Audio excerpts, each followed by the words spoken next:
ఏం చేస్తాండారబ్బా అంతా?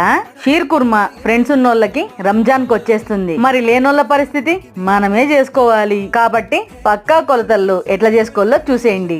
Dry fruits ను నానబెట్టి తీసుకోండి. ఇవి రోస్టెడ్ సేవియన్ 1 కప్పు తీసుకోవాలి. టేబుల్ స్పూన్ నెయ్యి వేసి డ్రై ఫ్రూట్స్ ముక్కలు, టేబుల్ స్పూన్ చిరోంజి, టేబుల్ స్పూన్ ఎండు ద్రాక్ష కొంచెం కలర్ మారే వరకు ఫ్రై చేసి తీసుకోవాలి. అదే నెయ్యిలో కప్పు సేవియన్ వేసి ఫ్రై చేసుకోండి. ఫ్రై అయినాక పక్కకు తీసుకోవాలి. 3 కప్పుల పాలను పోసి 5 డేట్స్ ముక్కలు, 2 టేబుల్ స్పూన్ల చక్కెర, టేబుల్ స్పూన్ పాల పొడి, 2 టేబుల్ స్పూన్ల కండెన్స్డ్ మిల్క్ ఇవన్నీ బాగా కలిసేలా కలిపి ఉడకనియాలి.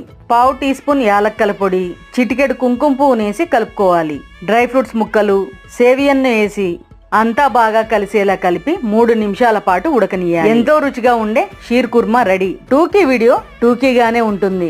Full video link channel name కింద ఇస్తాను, ఓసారి చూసేయండి.